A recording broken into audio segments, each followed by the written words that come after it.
రేవంత్ రెడ్డి టార్గెట్గా BRS working president KTR Delhi వెళ్లారు.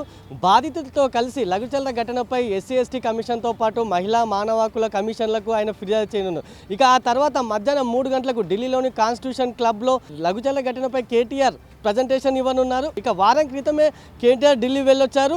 ఆ సమయంలో అమృత్ టెండర్లలో స్కామ్ జరిగిందంటూ ఆయన కేంద్ర మంత్రికి ఫిర్యాదు చేశారు. ఇక ఇప్పటికే సంగారెడ్డి జైల్లో ఉన్నటువంటి లఘుచర్ల ఘటనలో అరెస్ట్ అయిన రైతులను కేటీఆర్ కలిశారు. వారందరికీ బీఆర్ఎస్ అండగా ఉంటుందంటూ ఆయన హామీ ఇచ్చారు. ఈ నేపథ్యంలోనే బీఆర్ఎస్ మాజీ మంత్రి సత్యవతి రాథోడ్ ఆధ్వర్యంలో అటు లఘుచర్ల బాధితులంతా రాష్ట్ర ఎస్సీ ఎస్టీ కమిషన్తో భేటీ అయ్యారు.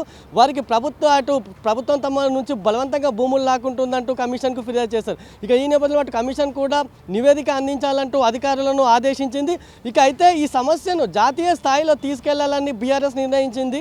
ఈ క్రమంలోనే బాధితులు కలిసి అటు మాజీ మంత్రి సత్యవతి రాథోడ్ సహా కేటీఆర్ ఢిల్లీ వెళ్లారు. ఇక ఇవాళ అటు వివిధ కమిషన్లతో వాళ్ళు భేటీ అయ్యి లఘుచర్ల ఘటనపై ప్రభుత్వ తీరుపై వారు ఫిర్యాదు చేయనున్నారు. ఇక మరోవైపు రాష్ట్రంలో జాతీయ ఎస్టీ కమిషన్ పర్యటించనుంది. లఘుచర్ల రైతులతో కమిషన్ భేటీ కానుంది.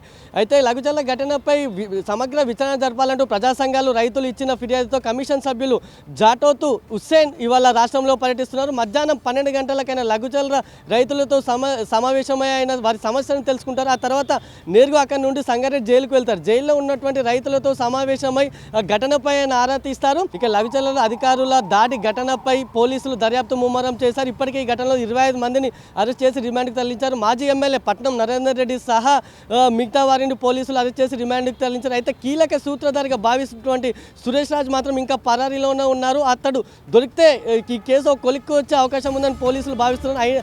అయితే అతడి కోసం 4 టీంలతో పోలీసు బృందాలు గాలిస్తున్నాయి. అతడు దొరికితేనే ఈ కేసు కొలిక్కి వస్తుందని, కీలక ఆధారాలు లభిస్తాయన్నట్టు పోలీసులు భావిస్తున్నారు.